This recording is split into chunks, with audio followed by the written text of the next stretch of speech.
This is Eugene Panrutkovich. I'm the laptop screen doc, and the name of the website is www.screensurgeons.com. Today we're going to show you how to replace a cracked screen on a Toshiba A505 laptop computer. And with some minor changes, this video also applies to the L505 and the L505D laptop computer. Now, these two laptop computers are special in a way that the screens that they were outfitted with, they're no longer commonly available. They're very difficult to find anymore, and they're very expensive. So if you have a cracked screen on this laptop, you need a workaround that uses a LED screen, and we'll show you how to do that when we get there.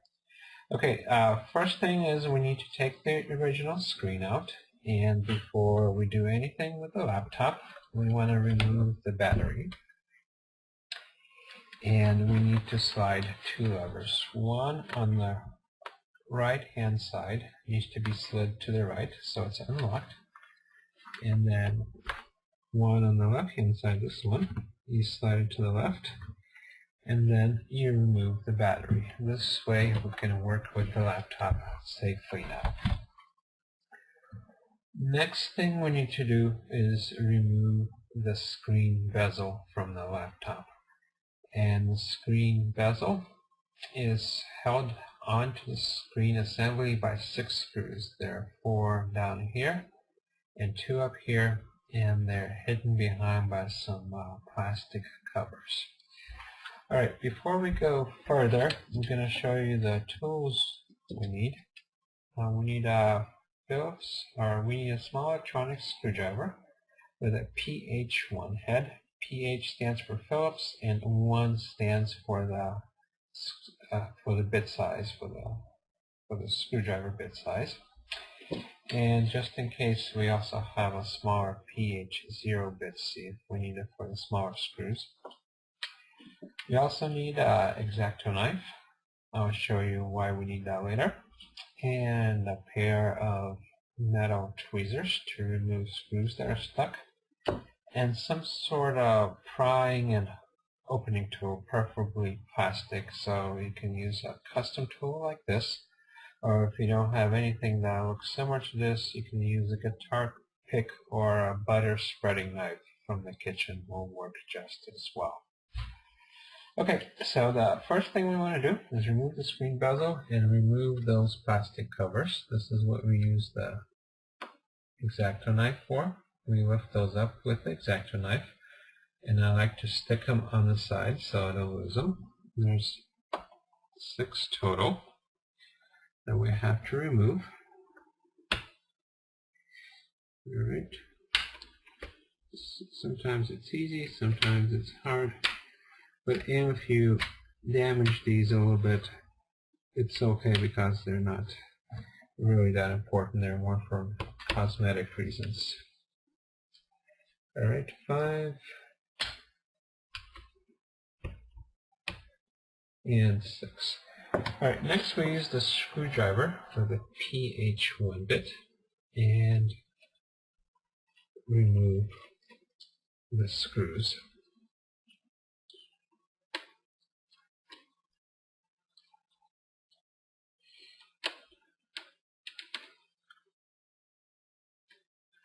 Okay, there's 2. You can still reach these screws down here. Your screwdriver has to be a little bit of an angle. That's okay though.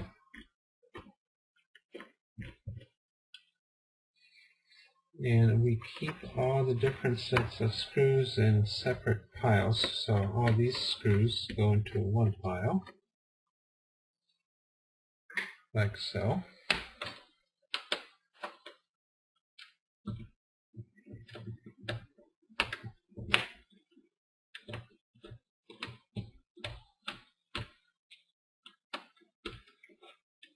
Okay, almost there. And for this one, it's stuck a little bit, so we're going to use our tweezers, and it jumped out, so I'll go find the screw later. That's okay. It's pretty big, so it shouldn't be too hard to find. Okay, let's try it again. Make sure we don't lose this one. And we got this one. We put it into our pile. Alright, and now comes the first tricky part of this job is to remove the screen bezel. So first, let's start with removing the top part, and then we're going to show you how to remove the bottom part. The top part, I like to put my fingertips on the screen side and gently start prying up. You should hear some snapping sounds. Right now I don't hear snapping sounds just yet. So I'm going to keep prying up until I hear snapping sounds. And for this screen, we might want to work on the seam in the back where the gray meets the black and snap it off like so. So different things work for different screens, so just take your time. So either from the screen side or from the back side. We pop it off. It'll probably take you quite a bit longer than it takes me because I do this all the time. I'm used to it. So take your time on this. Alright, and now there's only one part left. There's a seam where the gray meets the black. We have to snap that open. We go with our tool. Let's snap that open. So we leave it open. And then there's another job for our plastic tweezers, from our metal tweezers, is we lift up this part and start removing the bezel. And this part too. Now what makes this trickier is there's a curved area, and you kind of see it, the curved area. So you have to remove that curved area from the bottom, and the hinge assembly is where it gets stuck at. Okay, so now we've removed the bezel. Next thing we need to do is get to the screws that the screen is mounted on. And this particular type of screen is mounted on the sides to the metal mounting brackets. And we have to get the screws that are connected to the metal mounting brackets. Now for some laptops it's easy, some it's hard. There's 3 screws, 1, 2, 3. We can get to pretty much all 3 of them without loosening the bottom hinges. So let's try that. So I switched to the smaller PH0 head bit because these screws have a smaller Phillips opening. And so we start loosening these screws. And once again, we might need the tweezers, maybe not. Alright, so we start a separate pile for these screws.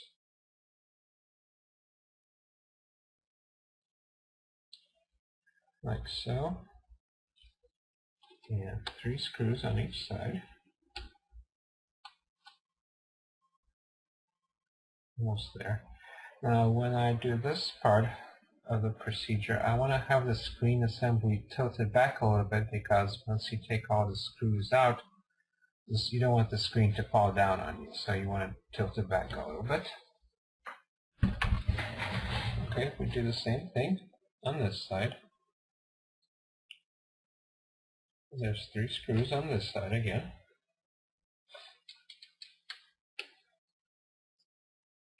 You remove them one by one. And the screen is almost free. Alright, so this is an older type of CCFL screen. CCFL stands for cold cathode fluorescent. It's a type of backlight.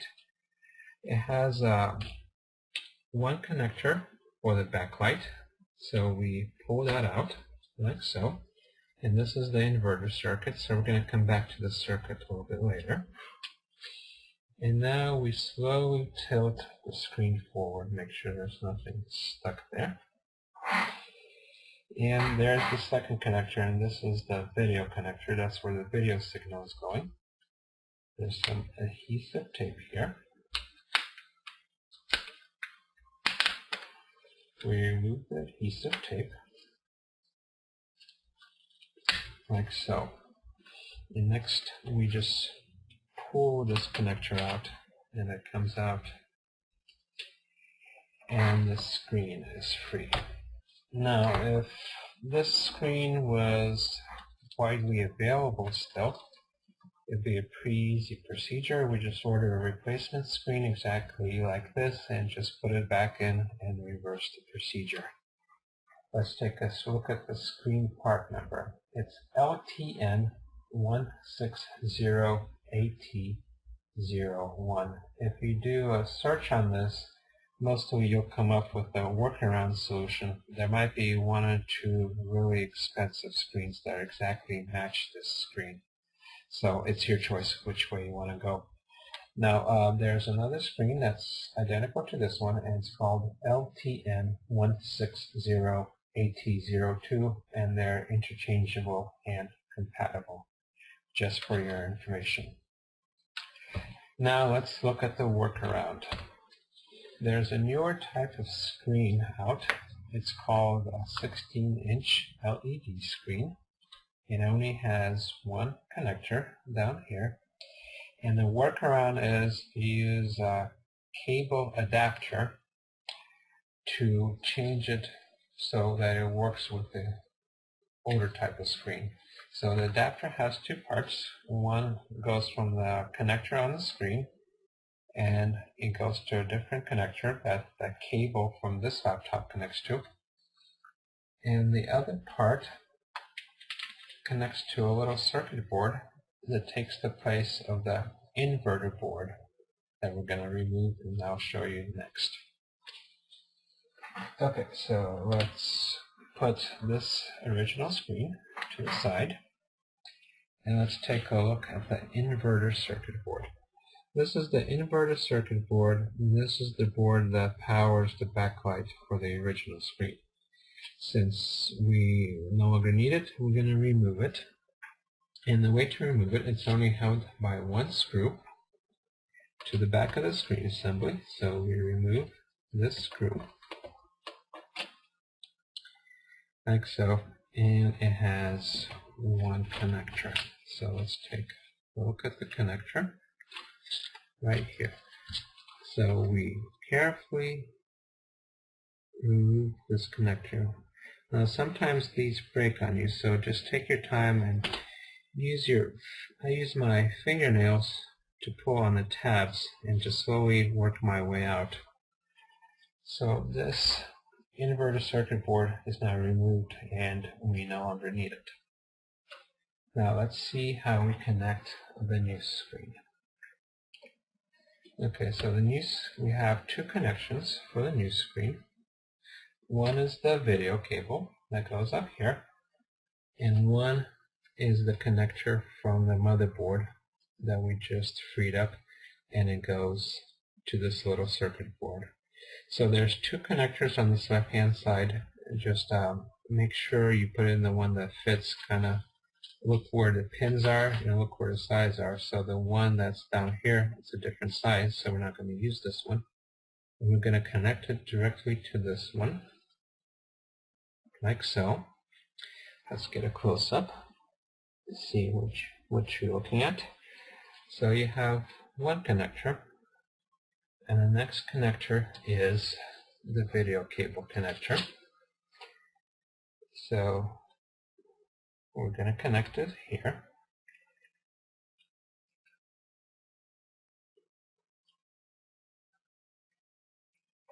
Okay, so let's get it in.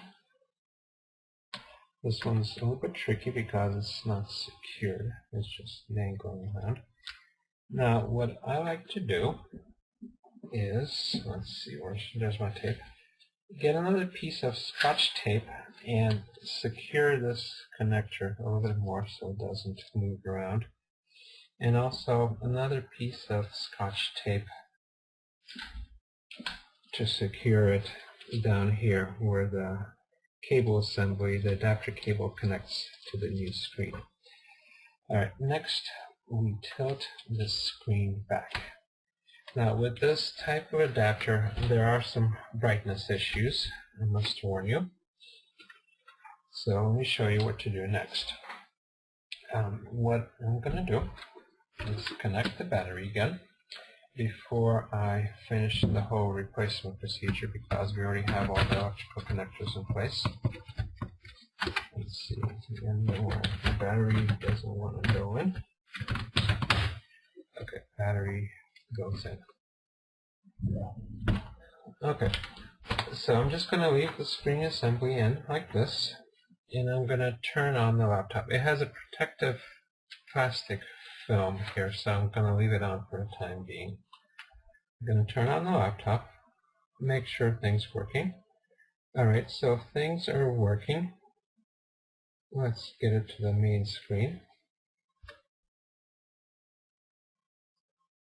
Now, this will depend on your laptops. Some laptops I have no brightness issues with whatsoever, and some I do. So let me show you what I'm talking about. It's booting up.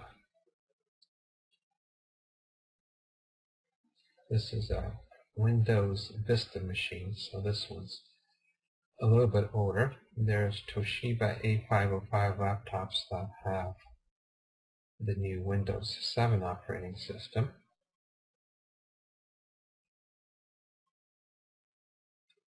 So Windows Vista is notoriously slow to load. So if you don't want to watch Windows load, you can fast forward through this part. Or I might even cut it out when I edit it. Alright, here we go. Alright, so looks like this is someone in the army. So first thing we're going to do, when it finishes booting up, I want to get too close to the picture because I want to retain this person's privacy. So when we're okay, so now it's mostly booted up, we adjust the brightness. So what we do is we press the function Fn and the F7, and sometimes okay, so here's adjust the brightness. Now you notice when we adjust the brightness on this new screen, the brightness settings are a little bit darker. So we want to go to the brightest setting right away. So it's Fn, F7, and the brightness setting is going to be different when you plug in your power supply, your power cord. So let's plug that in. See, now as you see right away, the brightness went down as soon as you plugged it in. So we adjust it again, function F7, until it's the right way. Now, depending on your laptop, you might have to go into the power settings menu and permanently adjust when both plugged in and unplugged to the brightest power setting to make sure you have the highest power.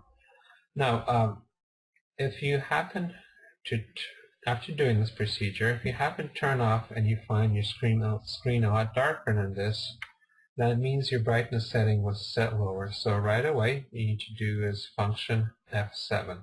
So it might look a lot darker. So for some reason it's not adjusting. So let's unplug it again. I assume it's booting up. Okay, this part is not working, but anyway, so as soon as you turn on, set it to the brightest setting, function F7. And then from that you can make your adjustments. Alright, next I'm going to turn off the laptop and just basically go over the procedure with you one more time. It's shutting down. Alright, so the first thing is you take the old screen out. The next thing is you want to connect the old video cable like this, put in Scotch tape, and you want to connect the old inverter cable connector down here. You want to connect it to the new circuit board. Then you put the screen back on. And next, when you put the screen bezel back on, just make sure this whole thing is securely held in here. and just put it back on and you're ready to go.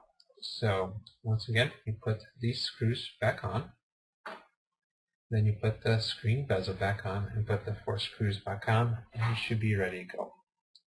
So that's the whole procedure for this type of laptop. It's a little bit more complicated, but you can do it. Now, before I forget, where do you get this new type of screen? Well, you can find it at other places, but we also sell it. So you go to Screen Surgeons, click on Buy a Screen, and then you find your model number. It's A505D and L505D, and go there, and we sell this whole screen assembly with this cable adapter. And we also will provide you free email technical support, and we have a compatibility guarantee. So if for some reason it doesn't work for you, we'll take the screen assembly back and give you a refund. Okay, that's it. Good luck. My name is Eugene Henrikovich. The name of the website is www.screensurgeons.com, and I'm your laptop screen doc. Thank you very much, and have a good day.